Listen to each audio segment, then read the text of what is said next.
Alright, I know it's been a really long time. It's the summertime in Texas, and it's way too freaking hot to be out here doing stuff in the middle of the day. So I found an evening time finally. And I know last time I said I was going to upload my brake lines, and I have the front ones on, but I do not have ones on. So I'll upload it when I finish that rear one. But for right now, I'm going to do a pretty quick how-to on how to stitch up bumpers, front or rear bumpers. The main thing about this is you really need to be able to get to the back right behind it, because when we drill through, you're gonna have to be able to pull through, but I'll show you here in a second.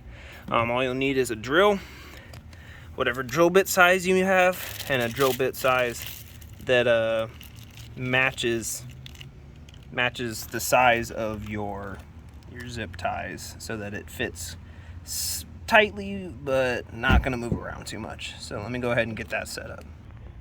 Alright, so now that I got everything set up, my zip ties happen to be about the 7/64 size. What you will do is drill 4 holes right along the edge of your crack here. And I'm probably going to end up adding one here as well so that it doesn't spread upwards. But drill 4 holes like this, and then do that wherever you want your stitches all the way down. Each group of 4 holes is going to be 1 stitch. So I'm going to go ahead and add those holes all the way down to the bottom of my back bumper.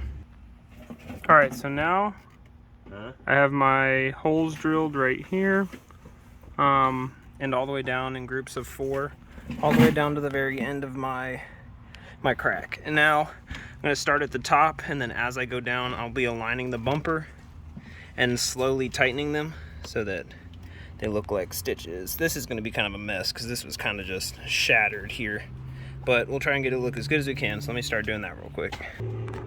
To get your first zip tie in, you have to go underneath and you have to push your zip tie up from behind, and then what will happen is it'll come out on top, and then you will fold it into the next one. Now on the other one, do the same thing, push it up through, and then bring it around and push it down inside.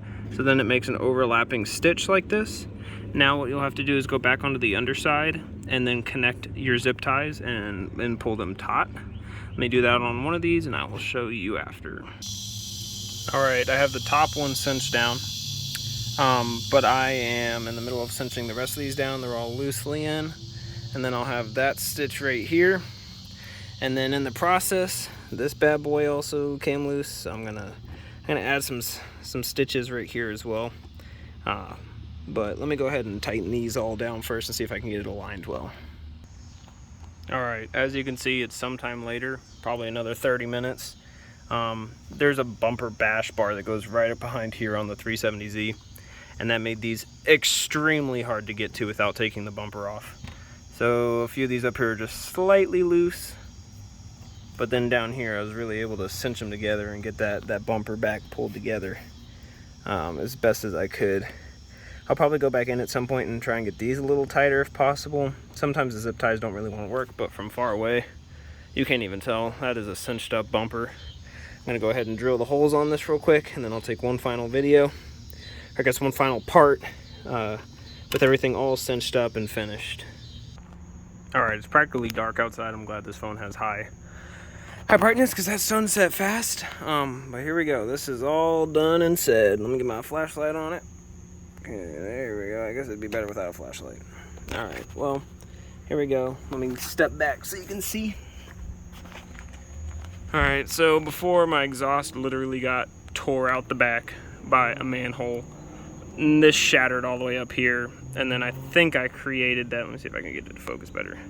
I created that when I was trying to pull this apart so I could get these upper ones. So just be careful pulling when you do these upper ones, but that's alright. It looks gnarly with little scars and stitches. And it looks a lot more put together. It's not like flapping side to side. It's now together, next to each other, back in the original form of the bumper. So yeah, that's it. Watching, and I'll be getting that brake line job finished here soon as it's starting to cool down in the fall, and I'll go ahead and post that. See you on the next video.